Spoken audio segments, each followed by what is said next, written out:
Hey everybody, welcome back. Welcome to the 2023-2024 school year. So I was getting some questions about Aice stuff and I wanted to make a short video. I think it's a little bit easier to listen to it at times than to read about it. So hopefully this is kind of review, but some of you pose questions. I just want to kind of give a general response about it. So the results came back. They came back a couple weeks ago. I did try to broadcast that out. Some of you have messaged me that you did not get your scores. If you did not get your scores, please let me know. I will send it to you directly. The easiest way to go about that would be to jump on Cambridge communication page on Canvas and just send me a message and I will send you back your score. So I had a question posed to me, basically, if you failed your exam, what's next?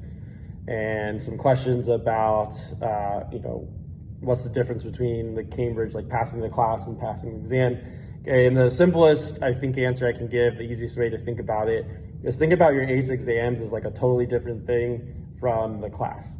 Okay, so what you do here in your class stays here. It obviously is going to affect your GPA. So you want to do well in the class. You don't want to fail your classes, obviously, but it really has no impact on the Aice diploma. Okay, so for the Aice diploma, the only thing that Cambridge is actually looking at is the exams that you pass. Okay, remember you have to pass 7 exams. Okay, and you have essentially a 3-year window to do that. So say you came freshman year, took thinking skills, which was usually our freshman class, or maybe you took thinking skills and gen paper because you're a super scholar, and you passed both. That starts your 3-year window. You need to try to finish up by your junior year.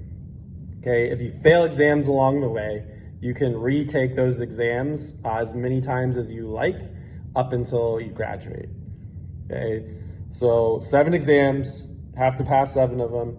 Okay, and you can retake them. I will have to tell you that there is a cost associated with the retake. I know that that might not be everyone's favorite thing, but that's not me. It's not like I'm just charging, it's coming to me. The reason for that is we actually have to pay for those exams. They're coming out of our budget. And yeah, that's it. So there's a cost. It's going to be $125 to do a retake. If you opt to do a retake, what I'm going to do is I'm going to send out a Google form. I'm going to send it out today. And you can sign up to do a retake, and I'll sign up and I'll give you the date and all that. So the retakes will essentially take place in October, most of them. Some of them are in November. But I haven't looked at all the dates yet, but I'll sign you up. You'll take the retake. Usually there's only like a handful of students taking exams in that stretch of time. So it'll be a little smaller, probably administer them in my classroom. So look out for that Google form to sign up for the retake. And that's about all the information I have. The only other thing is you got to remember what you need to pass. And if you have any questions about that, you can ask me. Okay, remember, you have to take global perspectives. You have to pass global perspectives. Anyone that wants an Aice diploma has to take and pass global perspectives. You also have to have a language, and we only have 2. That's English Lang and Spanish Lang.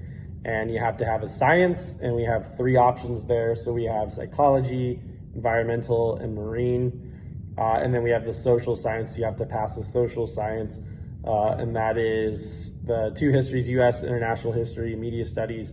Or it's a little confusing, but psychology can work for both either social science or science.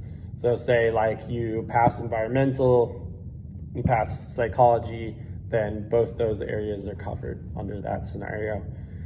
And the other thing I want to mention is, if you feel like you're not going to get the Aice diploma, it's still great to pass the exams. I want everyone to try as hard as possible.